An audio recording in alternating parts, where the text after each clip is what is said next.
هو ده وقتها، ولادِك راجعين من الامتحان وجعانين وحرّانين وعايزين أي أكلة سريعة وتكون منعشة وباردة، هو في الفيديو ده كل وصفات الباردة أو المنعشة اللي هتبسطِك وهتسعد أولادِك، والصيف كمان بيحب الحاجات الساقعة، نويت أعمل لكم وصفات منعشة هتسعدِك وهتسعد أولادِك وتكون اقتصادية في نفس الوقت ومش مكلفة ومكوناتها موجودة في كل بيت.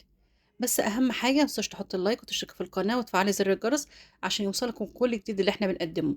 وفي الفيديو ده اقتراح 4 وصفات باردة ومنعشة ومثلجة هتسعدك وهتسعد أولادك. وهنعمل في الفيديو ده الآيس كريم الاقتصادي اللي هو ب3 مكونات فقط لا غير، مفيش يعني أبسط من كده. وهنعمل كيكة الجيلي المنعشة اللي هتطر على قلب ولادك في الحر اللي احنا فيه ده. وكمان هنعمل أكواب الأوريو أو البوريو بمكونات اقتصادية. وكمان هنعمل جاتوه شاتوه ببيضة واحدة بس، يعني مش مكلفة خالص. بس أهم حاجة اوعي تنسي اللايك عشان ما ازعلش منك. ويلا بنبدأ الفيديو على طول.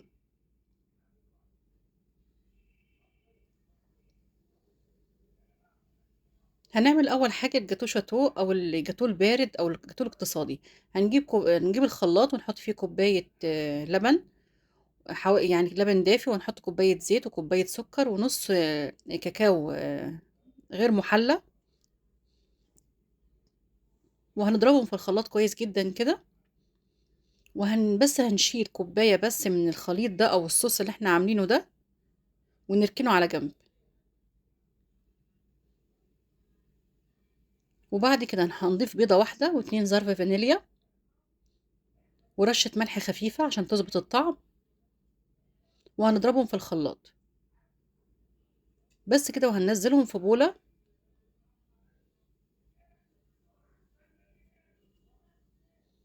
وهننزل كده كوباية دقيق متعدد الاستخدامات ظرف بيكنج باودر. وهنخلط كل المكونات كويس جدا.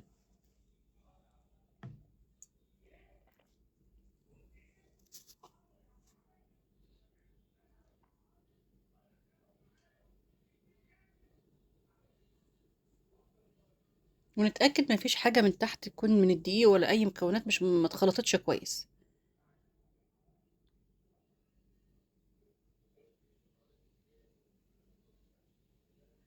بس كده هنجيب بايركس وندهنه بالزيت ونبطنه بالدقيق عشان خاطر ما تلزقش معايا وتتشال مني بعد ما تستوي تتشال بسهولة.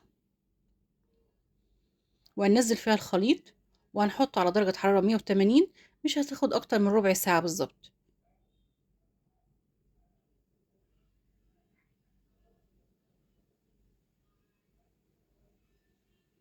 وهنخبطها كام خبطة كده عشان تطلع منها الفقاعات وما يكونش فيها فقاعات جواها.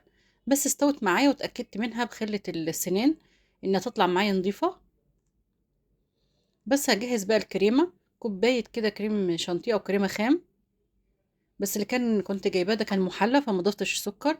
لو كانت اللي انت جايباها كريمة خام اضيف لها حوالي معلقتين سكر.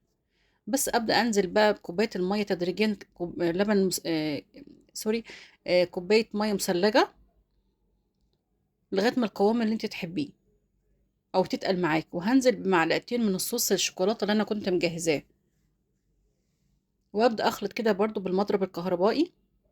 شايفين القوام؟ هو ده القوام المطلوب، تكون تقيله. لو عايزاها قوام الكيكة ما تشربهاش أي حاجة. لو عايزاها قوام التورتة وتكون طرية من جوه، حط عليها كده معلقتين لبن في كوباية، وضيف عليهم معلقة من الصوص اللي انت شايلاه. بس واسقي بيها الكيكة، هتبقى زي نفس طعم التورتة بالظبط. بس وهنظبط الكريمة كده زي ما انتم شايفين في الفيديو، وهندخلها حوالي 10 دقايق كده في الفريزر. وهنطلعها وننزل بقى بالصوص اللي احنا كنا مجهزينه. بس كده وخلصت ومفيهاش أي تعب ولا فيها أي حاجة. هنسيبها في التلاجة حوالي ربع ساعة، وبعد كده نبدأ نقطعها بقى.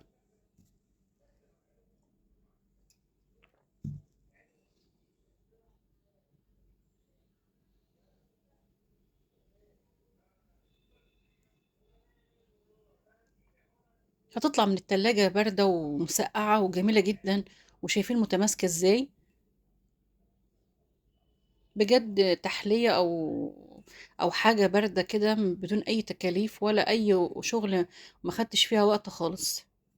بجد جربوها وقولوا لي رأيكم ان طلعت معاكم ايه.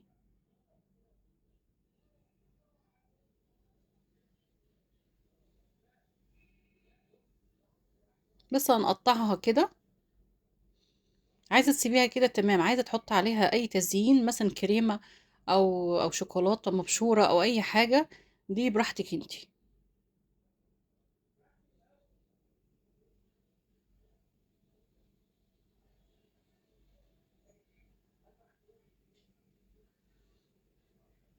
وطلعت معايا بسهولة من البايركس اهو، عشان كنت دهناها زيت ومبطنها برشة دقيق.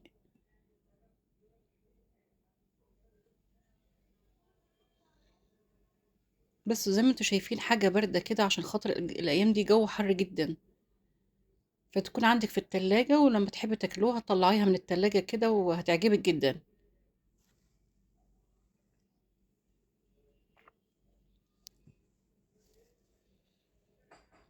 ودي رشيت عليها شوية كده شوكولاتة فرماسيل، كان يعني عندي، فكان شكلها حلو قوي.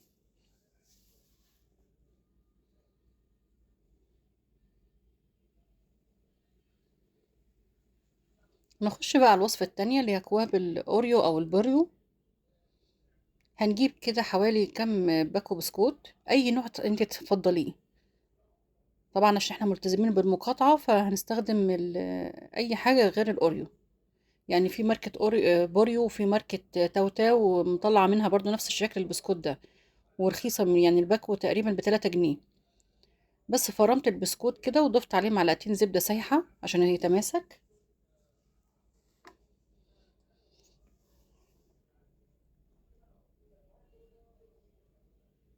وافرمهم كويس جدا في الكبة.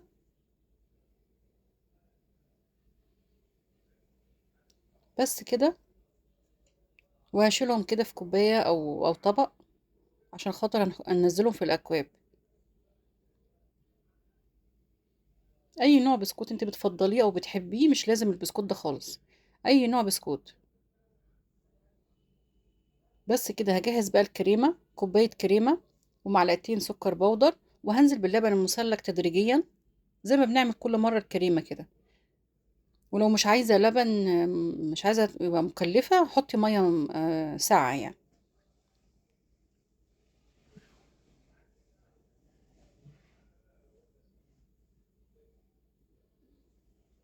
اقعد اضرب فيهم لغاية لما القوام يتقل معايا.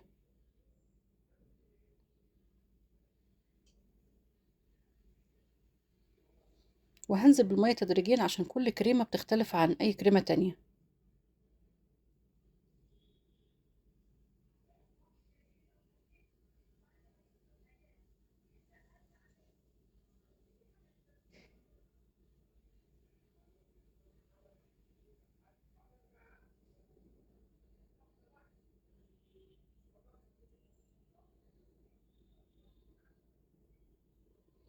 ولو جايبة كريمة فيها محلاة او فيها سكر، ما تضيفيش خالص سكر.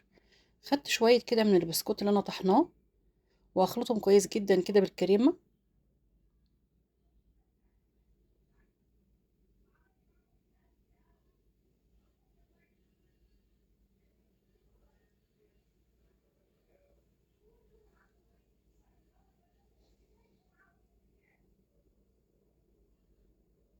وهحط بقى البسكوت من تحت كده في الاكواب، اي اكواب بتفضليها، بلاستيك، ازاز، اي حاجة بتفضليها. بس وهنحط بقى الكريمة في كيس كده عشان تبقى سهلة عليا، احسن بدل ما ننزل بمعلقة. وهنعمل الطبقة التانية كده. بجد سهلة جدا، ده ممكن اولادنا هم اللي يعملوها يعني. بس واحطها في التلاجة 10 دقايق بس تتماسك.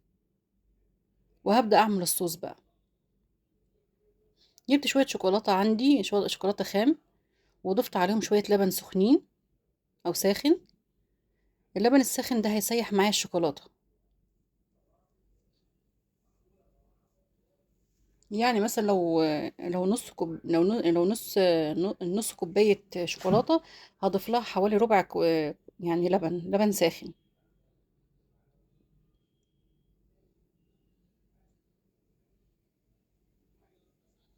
يعني انت مش لازم تقلبيه ولا حاجة، هو هيسيح لوحده. بس انا عشان كنت مستعجلة يعني.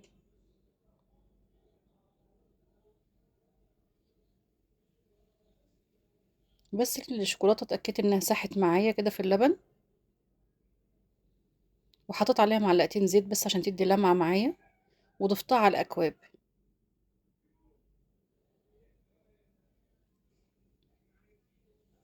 هدخلها الفريزر كده شوية تتماسك، ويعني عايزة تسيبيها كده براحتك، عايزة احط لها كام بسكوتة كده من قدام او من فوق، تعمل لها شكل كده حلو. بس كده وخلصت معايا. ندخل على الايس كريم الاقتصادي اللي كل اللي جربوه يعني شكروا فيه جدا وقالوا ان سهل جدا وسريع.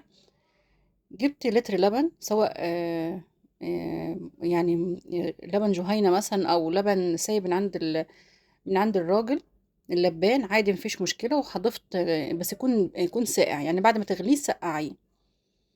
وضفت عليهم كوباية كده كريمة خام،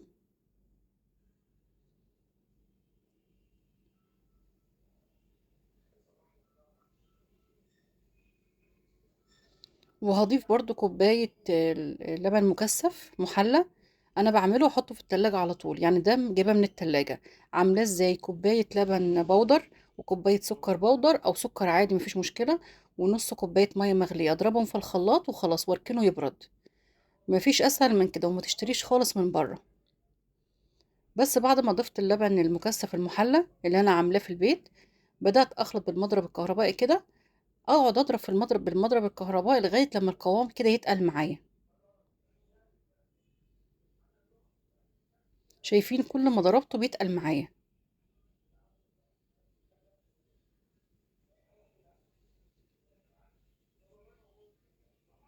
يعني هنعيد المكونات تاني. لتر لبن او كيلو لبن، بس يكون بارد، يعني حتى لو غليتيه تسيبيه يسقع. وبعد كده هضيف له كوباية لبن مكثف اللي انا عاملاه، واحط عليه كوباية كريمة خام. بس كده خلصته وحطيته في علب. اول علبة حطيت فيها بنكهة الفانيليا. تاني طعم حطيت عليه صوص فراولة من اللي بنجيبه من السوبر ماركت كده، يعني انا الصوص ده جايباه ب23 جنيه. بستخدمه في وصفات كتيرة وبشيله برضه في التلاجة تاني. مش لازم نستخدم فاكهة ولا اي حاجة. ده ايس كريم سريع، فاحنا عاملينه كله مكونات سريعة وسهلة. بس وظبطي، عايزة تزودي اللون، عايزة تقلليه براحتك على حسب ما انت بتحبيه. يبقى كده عملنا بطعم الفانيليا، وده طعم الفراولة.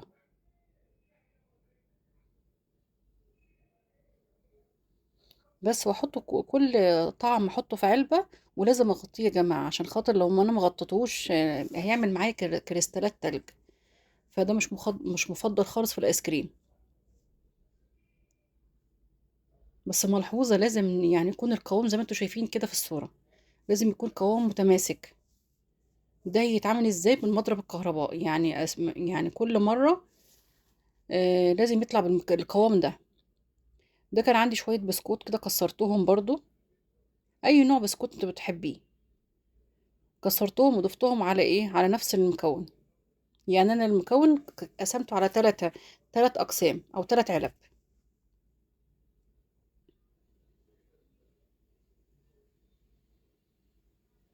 بس وحطيته في الفريزر بقى لغايه ما تماسك، يعني ما يكونش اقل من 6 ساعات.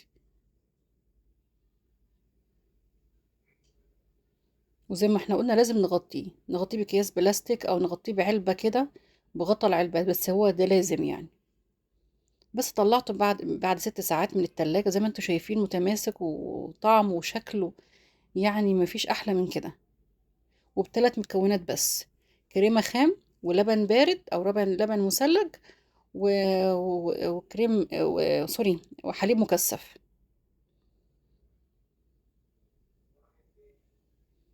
دي كمان كانت المعلقة مش ظابطة معايا، يعني كانت مش شغالة قوي معايا، كانت بايظة. ف يعني انت لو عملتيه يعني هيطلع احلى كمان من كده. يعني كانت المعلقة بتاعة الايس كريم ما كانتش مساعداني خالص.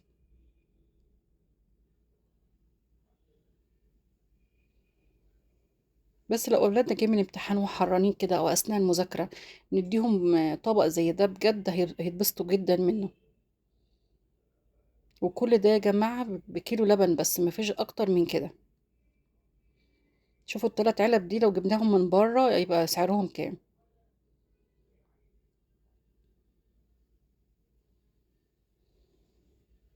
ده بقى شكلت من التلات انواع في طبق واحد، كان جميل قوي.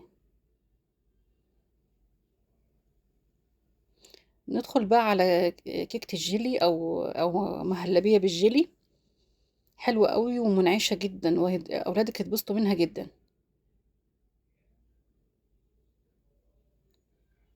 جبت بقى كيلو لبن، وضفت عليه كده حليب السكر زي ما انت بتحبيه زيادة واقل، وضفت عليه معلقتين نشا،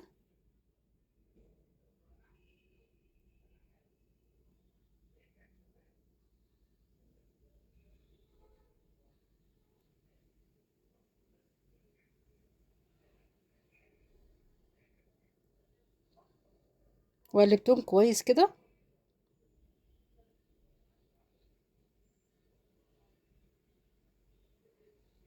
بس وهطلع بيهم على النار كده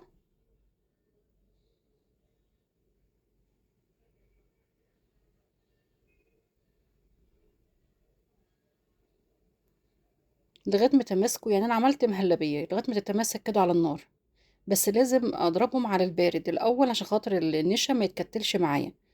ونسيت اقول لكم ان انا ضفت يعني حوالي 3 معالق كده دقيق برضو. وبعد ما القوام تماسك معايا كده ضفت مكعبين زبدة يدوا طعم حلو قوي وقوام جميل.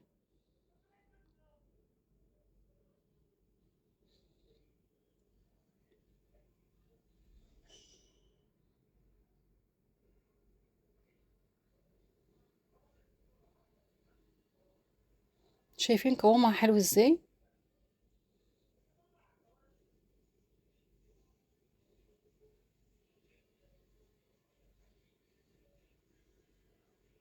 بس جبت كده فورمة او صينية او اي حاجة متوفرة عندك، سواء الشكل ده او يكون مستطيلة او اي حاجة، ودهنتها بالزيت عشان خاطر بيبقى من السهل ان تتفك معايا. وهنزل بيها بقوام المهلبية اللي انا عاملاه، واي مقادير انتوا عايزينها هكتبها لكم في صندوق الوصف.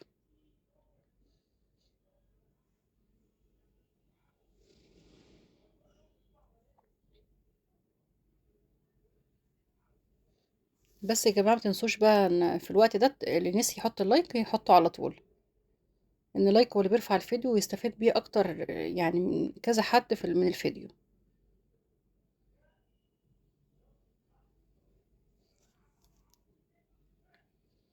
بس هخبطها كده خبطتين عشان تظبط شكلها معايا، واحطها في التلاجة لغاية ما تجمد معايا. نبدأ بقى نعمل الجيلي. كوباية مية سخنة، وهنزل كده بالجيلي بتاعي بظرفين يعني جيلي، وهنزل بكوباية مية ساقعة واخلطهم كويس جدا.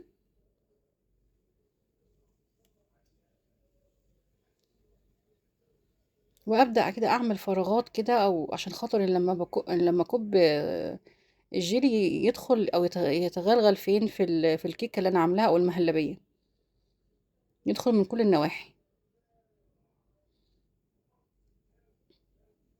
واي نوع جيلي انت بتحبيه او اي طعم انت جيلي، يعني انا استخدمت الاناناس. لو انت بتحب الفراولة او البطيخ او المشمش او اي طعم انت بتحبيه استخدميه، مش شرط الاناناس يعني.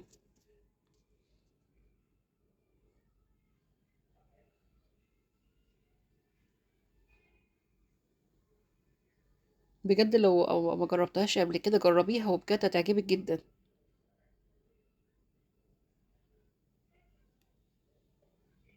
بس نعملها بحرص يا جماعة عشان خاطر ايه ما تتقطعش معايا. بس واضيف بقى بقية الجيلي اللي انا عاملاه، وادخلها التلاجة لغاية لما تتجمد معايا زي ما بنعمل الجيلي بالظبط.